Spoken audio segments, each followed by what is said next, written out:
ఇక డీటెయిల్స్ చూస్తే భద్రాచలంలోని శ్రీ సీతారామచంద్ర స్వామిని శ్రీ అహోబిల రామానుజీయ స్వామి దర్శించుకున్నారు.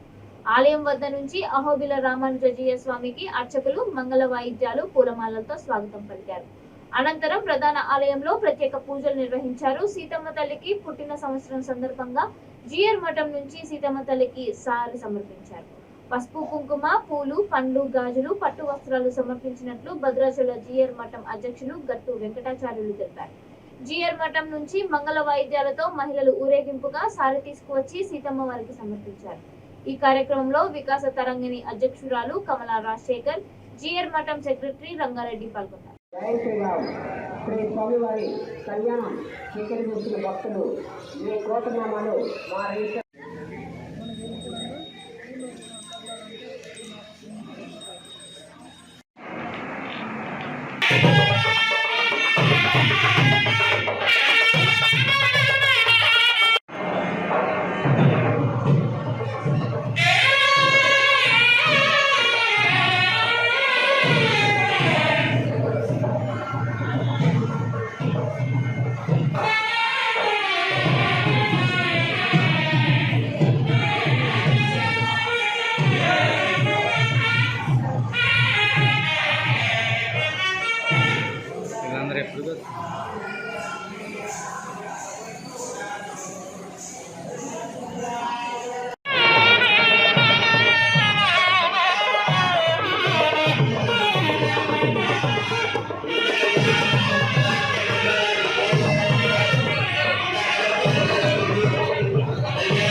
శ్రీ శ్రీ శ్రీ త్రిదండి శ్రీమన్నారాయణ రామానుజీయ స్వామి మంగళాశాసనాలతో ఈ రోజున భద్రాచలం శ్రీ జిఆర్ మఠం నుంచి అహోబిల రామానుజీయ స్వామి వారి ప్రత్యక్ష పర్యవేక్షణలో ఈ రోజున సీతమ్మ వారి పుట్టిన సంవత్సరం సందర్భంగా అమ్మగారికి సారా ఏర్పాటు చేద్దామనే ఉద్దేశంతో అహోబిల రామానుజీయ స్వామి వారు ఈ రోజున మన జిఆర్ మఠం నుంచి పెద్ద ఎత్తున శోభాయాత్రగా అక్కడి నుంచి కుంకుమ, పసుపు, గాజులు, పప్పు, ఇటువంటి బియ్యము, అన్ని రకాల పూలు, పండ్లు, సుగంధ ద్రవ్యాలు, డ్రై ఫ్రూట్స్ అన్నీ కూడా తీసుకొని ఊరేగింపుగా చిన్నజేశ్వరి మఠం నుంచి ఆలయం వరకు వికాసతరణి సభ్యులు, వికాసతరణి వాళ్ళ యొక్క నేతృత్వంలో అందరం కలిసి పెరవాళ్ళ దగ్గరికి వచ్చి దర్శనం చేసుకొని ఆ సారిని కూడా అమ్మవారికి ఇవ్వడం జరిగింది.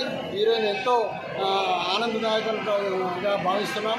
ఇటువంటి కార్యక్రమాలు భవిష్యత్తులో ఇంకా మంచి మంచి కార్యక్రమాలు స్వామివారి ద్వారా ఇటు అమ్మవారికి, ఇటు రాముల వారికి, లక్ష్మణస్వామికి కూడా ఎన్నో సేవా కార్యక్రమాలు ఇవ్వాలని కోరుకుంటున్నాం. అలాగనే పట్టు వస్త్రాలు కూడా నిన్న కూడా వచ్చిన అహోబిలి రావణస్వామి వారు పట్టు వస్త్రాలు అందించడం జరిగింది. ఈ రోజున కూడా అన్ని ఆలయాలలో రాములవారి ఆలయం, లక్ష్మీవారి, ఆంజనేయ స్వామి గుడిలో కూడా ఆలయాలు పట్టు వస్త్రాలు కూడా మంచి ఇవ్వడం జరిగింది. ఇదంతా మా అదృష్టంగా స్వామివారి సంకల్పించినటువంటి ఈ కార్యక్రమం భవిష్యత్తులో ప్రతి సంవత్సరం కూడా ఇలాగనే పెద్ద ఎత్తున ఇంతకంటే ఘనంగా చేద్దామని మేము సంకల్పించాము. అహోబిలి స్వామివారి నేతృత్వంలో ఇంత మంచి కార్యక్రమం ఇక్కడ జరగడం మాకు ఆనందంగా ఉందని తెలియపరుస్తూ ముగిస్తున్నాం. జై శ్రీమన్నారాయణ. జై జై శ్రీమన్నారాయణ.